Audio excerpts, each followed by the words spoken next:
అందరికీ నమస్కారం. నేను మీ రెడ్డి. నా అభిప్రాయంతో చాలామంది ఏకీభవించకపోవచ్చు, కానీ ఇది మాత్రం పక్కా వాస్తవం అండి. 2019లో చంద్రబాబు నాయుడు గారు ఏ విధంగా వైఎస్ఆర్సీపీ ట్రాప్‌లో పడ్డాడో, ఈరోజు పవన్ కళ్యాణ్ గారు కూడా అదే ట్రాప్‌లో పడిపోయాడు.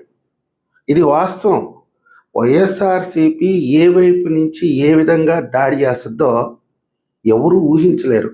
పెద్ద పెద్ద రాజకీయ వ్యూహకర్తలకు కూడా అర్థం కాదు. వాళ్ళు ఒక సైడ్ నుంచి దాడి చేస్తారు, దాన్ని డిఫెన్స్ చేసుకునేలోగా ఇంకొక వైపు నుంచి ఇంకొక రకంగా దాడి చేస్తారు, దాన్ని డిఫెన్స్ చేసుకునేలోగా ఇంకొక వైపు నుంచి కూడా దాడి చేస్తారు. మొత్తం మీద వాళ్ళ ట్రాప్లో పడిపోతారు. చంద్రబాబు నాయుడు గారు కూడా 2019లో వాళ్ళ ట్రాప్లో పడిపోయాడు. 2019లో ఘోరంగా ఓటమి పాలయ్యాడు. మొట్టమొదటిగా వాళ్ళు వేసిన ట్రాపు బీజేపీకి టీడీపీకి మధ్య విభేదాలు వచ్చే విధంగా ప్రత్యేక హోదాని తీసుకొచ్చారు. తర్వాత బీజేపీ స్పెషల్ ప్యాకేజ్ ప్రకటించినా దాన్ని తక్కువ చేసి చూపించి దానివల్ల రాష్ట్రం నష్టపోయింది. ఆ ప్యాకేజ్ తెచ్చుకొని చాలా లాభపడి ఉండేది రాష్ట్రం.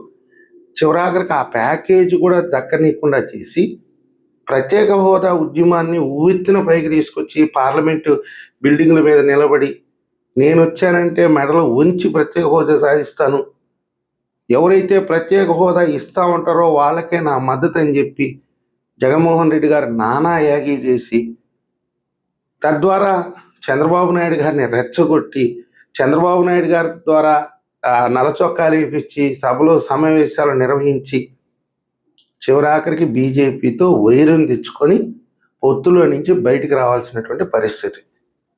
ఈరోజు ఏ విధంగా అయితే పవన్ కళ్యాణ్ గారి మీద తెలంగాణలో ట్రోల్ చేస్తున్నారో అదేవిధంగా ఆ రోజు చంద్రబాబు నాయుడు గారి మీద కూడా తెలంగాణలో ఉండేటటువంటి కొంతమంది పేటీఎం ఆర్టిస్టుల ద్వారా తెలంగాణలో నీకేం పని ఈ విధంగా దాడి చేశారు. తెలుగుదేశం పార్టీ అనేది ఒక ఆంధ్ర పార్టీ అని. చివరాఖరికి వాళ్ళ ట్రాప్లో పడిపోయి చంద్రబాబు నాయుడు గారు అక్కడికి వెళ్ళి కాంగ్రెస్తో పొత్తు పెట్టుకున్నాడు. నాకేం పని అంటారా, నేనే హైదరాబాద్ని అభివృద్ధి చేశాను, తెలంగాణ రూపురేఖలు మార్చింది తెలుగుదేశం పార్టీ, అలాంటి పార్టీని మీరు దూరం చేస్తారా అని చెప్పి కాంగ్రెస్ పార్టీతో పొత్తు పెట్టుకొని ఎన్నికల్లో పోటీ చేస్తే ఇక్కడ ఆంధ్రాలో ఉండే జనం ఏమన్నారో తెలుసా? ఆ రోజు అసలు చంద్రబాబు నాయుడు గారికి అక్కడేం పని. అక్కడే మొదలైంది ప్రజల్లో వ్యతిరేకత చంద్రబాబు నాయుడు గారి మీద. మేము ఈరోజు ఒక అనుభవజ్ఞుడిగా చంద్రబాబు నాయుడు గారికి ముఖ్యమంత్రి స్థానం ఇస్తే ఈరోజు రాజధాని నిర్మాణం జరుగుతుంటే ఆంధ్రప్రదేశ్ని అభివృద్ధి వైపు నడిపించాల్సినటువంటి బాధ్యత మీ మీద పెట్టుకొని తెలంగాణ రాజకీయాలతో మీకేం పని? నోరు తెలిసి బయట ఎక్కడ మాట్లాడాలి ఆంధ్ర వాళ్ళు, కానీ లోపల చేసింది ఏంటంటే ఈయనకి ఇంకా తెలంగాణ మీద ప్రేమ చచ్చినట్లేదు. తెలంగాణ మీద ప్రేమ ఉంటే ఆంధ్ర మీద పెద్ద దృష్టి పెట్టే అవకాశం లేదని దాదాపుగా 20% ఓట్లు ఆ రోజు తెలుగుదేశం పార్టీ కోల్పోయింది. ఇది నగ్న సత్యం. ఈరోజు పవన్ కళ్యాణ్ గారు తెలంగాణలో ఎవరో కోన్స్గా గొట్టంగాళ్ళండి, వాళ్ళు మేధావుల. ఈరోజు మీరు ఒక ప్రొఫెసర్ విషయాన్ని తీసుకొని వచ్చారు. ఎవడండి వాడు? అసలుకి వాడు ఏం మేధావండి? 3 ఏళ్ల నుంచి నన్ను ఫాలో అయ్యేవాళ్ళు ఈరోజు ప్రొఫెసర్ నాగేశ్వరరావుతో కంపేర్ చేసుకోండి. నేను చెప్పింది వాస్తవానికి మీ కళ్ళకు కట్టినట్టుగా జరిగిందా లేదా? ప్రొఫెసర్ నాగేశ్వరరావు గారు చెప్పింది ఎప్పుడన్నా జరిగిందా? ఆంధ్రప్రదేశ్ ఎన్నికల ఫలితాల దగ్గర నుంచి ఈనాటి వరకు కూడా ఏ అంశంలో అయినా నేను ఏ అంశాన్నైనా పక్కదారి పట్టించే ప్రయత్నం చేసినానా? నేను ఏది చెప్పానో, ఎందుకని, ఎక్కడ నేను పుట్టాను, ఈ ప్రజల్ని నేను అర్థం చేసుకోగలను, వీళ్ళ మనోభావాలను నేను అర్థం చేసుకోగలను. వాళ్ళు నాకు చెప్తారు. ఎక్కడో తెలంగాణలో ఏదో ఒక కొంపలో కూర్చొని స్టూడియోలో కూర్చొని ఇక్కడ వైఎస్ఆర్సీపీ నుంచి స్క్రిప్ట్ ఇస్తే అది మాట్లాడేవాడు వాడెలా మీద అవుతాడండి? వాడు మాటల్లో పడిపోయేసి వాస్తవంగా చెప్పాలంటే మాలాంటి వాళ్ళు ఎదురుదాడి చేయాలి. అదే మేం చేసాం. మీ స్థాయిలో మీరు గొప్పగా సందేశం ఇచ్చారు, గొప్పగా ఆన్సర్ ఇచ్చారు. అట్లాంటి ఎదవుల మీద కేసులు పెట్టద్దు, వదిలేయండి, వాళ్ళ పాపాన వాళ్ళు పోతారన్నారు. అంతవరకు గొప్పగా ఉంది, గౌరవంగా ఉంది. కానీ తెలంగాణకి వెళ్ళడం, అక్కడ ప్రెస్ మీట్ పెట్టడం మంచిదే. మీరు ఒక మాట అన్నారు. ఈ సందర్భంగా నేను మీకు గుర్తు చేయాల్సిందే, జన సైనికులు ఎవరన్నా నా వీడియో చూస్తుంటే, సామాన్య ప్రజలకైనా సరే, అమిత్ షాని పశ్చిమ బెంగాల్లోకి రానివ్వకపోతే అమిత్ షా అక్కడ అధికారంలోకి తీసుకొచ్చాడు బీజేపీని అని మాట్లాడుతున్నారు. అసలు పశ్చిమ బెంగాల్ నుంచే బీజేపీకి నాంది పలికింది. బీజేపీ పుట్టిందే పశ్చిమ బెంగాల్లో. అలాంటిది బీజేపీ ఎన్ని సంవత్సరాల తర్వాత పశ్చిమ బెంగాల్లో అధికారంలోకి వచ్చింది? దాన్ని ఒకసారి మీరు దృష్టిలో పెట్టుకోండి. తెలంగాణ ప్రజలకు అవసరమైతే జనసేనకి అధికారం ఇస్తారు, తెలుగుదేశం పార్టీకి అధికారం ఇస్తారు, బీజేపీకి అధికారం ఇస్తారు, సిపిఎం సిపిఐలకు కూడా అధికారం ఇస్తారు.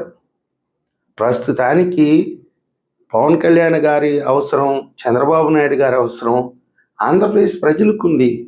అందుకే మీరు ఎక్కడికి వెళ్ళినా బ్రహ్మరథం పడుతున్నారు. మీ మీద చాలా బాధ్యత ఉంది. మీకు 164 స్థానాలు ఇచ్చారంటే కూటమికి, దాని అర్థం ఏంటి? మీరు పోయి తెలంగాణలో రాజకీయాలు చేసుకోమనే? ఒకసారి ఆలోచించుకోండి, ఆత్మపరిశీలన చేసుకోండి. ఏ పార్టీ అయినా సరే మీకు 164 స్థానాలు ఇచ్చి అగ్రస్థానంలో నిలబెట్టి కేంద్రంలోనే మీరు ఒక కీలక స్థానంలో ఉండే విధంగా ఆంధ్రప్రదేశ్ ప్రజలు మీకు ఒక అవకాశాన్ని ఇచ్చారంటే మీరు పోయి తెలంగాణలో రాజకీయాలు చేయమనే? తెలంగాణ నుంచి ఖచ్చితంగా దాడి ఉంటుంది. తెలుగుదేశం పార్టీ మీద ఉంటుంది, జనసేన మీద ఉంటుంది. దాన్ని ఎదుర్కోవాలి. అది మీ స్థాయి కాదు, అది మా స్థాయి. మా రాష్ట్రాన్ని కాపాడుకోవాల్సినటువంటి బాధ్యత, మా రాజకీయ నాయకులను కాపాడుకోవాల్సినటువంటి బాధ్యత ఆంధ్రప్రదేశ్ పౌరులుగా మాకుంటుంది. మీ స్థాయి ఏంటి? కొనుక గొట్టంగాళ్ళు 5,000కి 3,000కి అమ్ముడు పోయేవాళ్ళు, ఒళ్ళమ్ముకునే జర్నలిస్టులు, వాళ్ళకేంటండి మీరు సమాధానం చెప్పేది? కాబట్టి దయచేసి జనసేన పార్టీ నాయకులకు కానివ్వండి, తెలుగుదేశం పార్టీ నాయకులకు కానివ్వండి, మీ అవసరం అనేది ఆంధ్ర ప్రజలకు ఉంది. మిమ్మల్ని ఆంధ్రప్రదేశ్ ప్రజలు గుండెల్లో పెట్టుకున్నారు. మీరేదో 10 ఏళ్ళో 15 ఏళ్ళో కలిసి ఉంటాం అంటున్నారు. కలిసి ఉండండి. తెలంగాణ ప్రజలకు అవసరమైనప్పుడు వాళ్ళే పిలుస్తారు.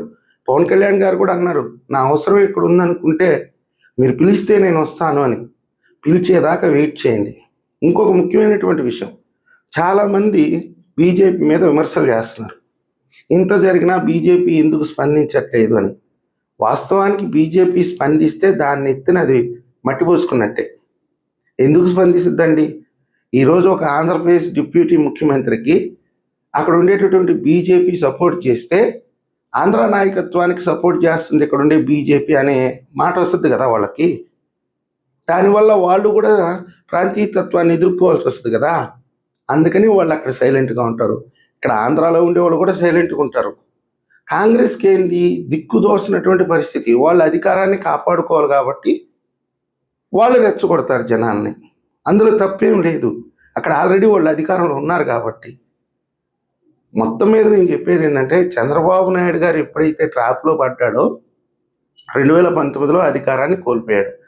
ఆ తర్వాత ఆయన తెలుసుకున్నాడు, నా అవసరం ఆంధ్రాకు ఉంది, ప్రస్తుతం నాకు ఆంధ్రప్రదేశ్ ప్రజల ఆదరణ ఉంది, నాకు అధికారాన్ని ఇచ్చేది ఆంధ్రప్రదేశ్ ప్రజలే అనేది ఒకసారి ఆలోచించుకొని ఆంధ్రప్రదేశ్లో చేరి పోరాటం చేసి ఈరోజు మీరందరూ కలిసి అధికారంలోకి వచ్చారు. అదేవిధంగా పవన్ కళ్యాణ్ గారు కూడా ఒకటి గుర్తించాలి, మీ అవసరం ఆంధ్రప్రదేశ్కి ఉంది.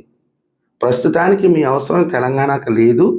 2019లో చంద్రబాబు నాయుడు గారు ట్రాప్లో పడ్డట్టుగా మీరు కూడా పడకుండా ఆంధ్రప్రదేశ్ రాజకీయాలను దృష్టిలో పెట్టుకోండి.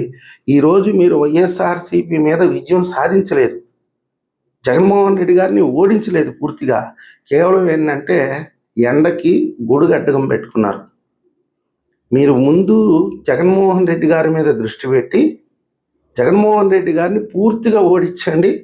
అప్పుడు కావాల్సి ఉంటే జాతీయ రాజకీయాలు చేయండి, అంతర్జాతీయ రాజకీయాలు చేయండి. కానీ ముందు ఆంధ్రప్రదేశ్ భవిష్యత్తు మీద, ఆంధ్రప్రదేశ్ రాజకీయాల మీద దృష్టి పెడతారని నేను ఆశిస్తున్నాను.